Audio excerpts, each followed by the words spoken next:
Hey guys, couple words about glass. I was watching a video the other day.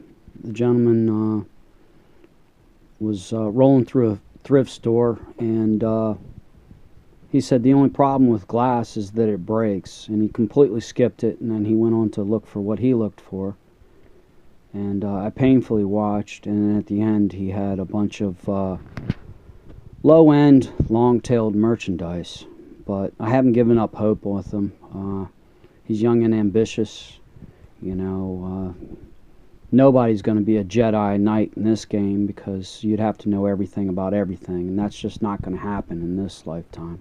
Maybe after you earn some wings. We'll start off with the things that I don't like to deal in. I find it's just my lowest interest is coffee cups and collector plates. Now I've done okay with a couple coffee cups and a couple collector plates. I've made $35 off a coffee cup. I've made $75 off a handful of Russian collector plates. And if you're doing good with that, that's great. I've never made a lot of money off of video games, comic books, or baseball cards. But if you are, man, just rock on. What I have found to be profitable are replacement pieces. I find that they move faster, and they're just as profitable, if not more. These are Dansk floor pattern. I got the whole lot of them for $2 at an auction. There's about $80 worth of plates right there. I'll lot them up $40, $50 each, and that'll be great. Now these I can't say they were my find. I was in a Goodwill, and another thrifter came up to me and she goes, "You resell for a living?" And I was like, "Yeah." She's like, "Look these up," and I was like, "Okay." And she's like, "No, these are good. Look these up."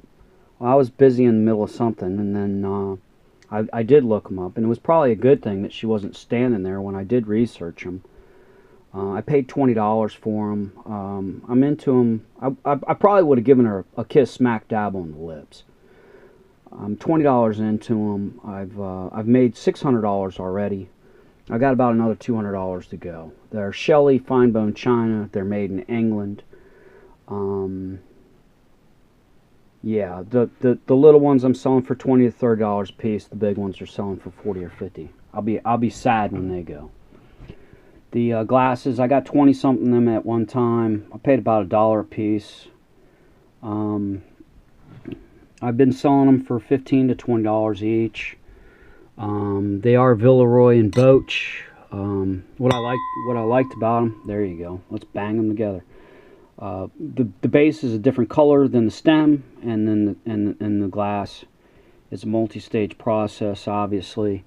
I've been doing really well on them. Those are great.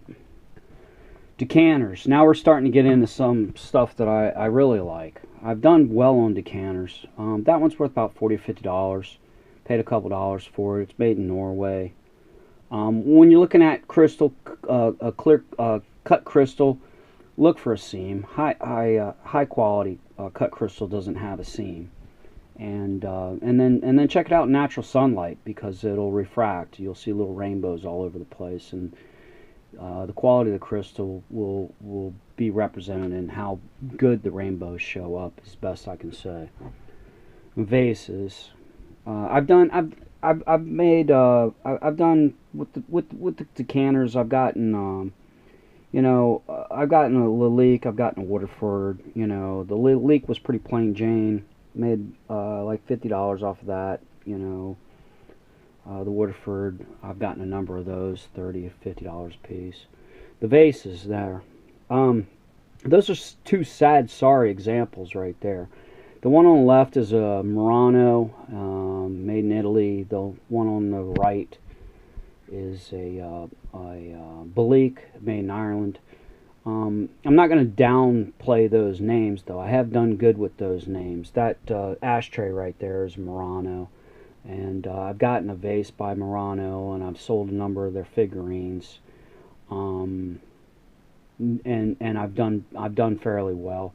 And the Balique, I've gotten a handful of the baskets I got $200 in change for one of the baskets, and 75 to 100 and a quarter for the other ones that I've gotten. My biggest hit on glassware has been a vase. I got a Dom vase. It was pretty cool. I paid $35 for it, and I sold it for $4.25.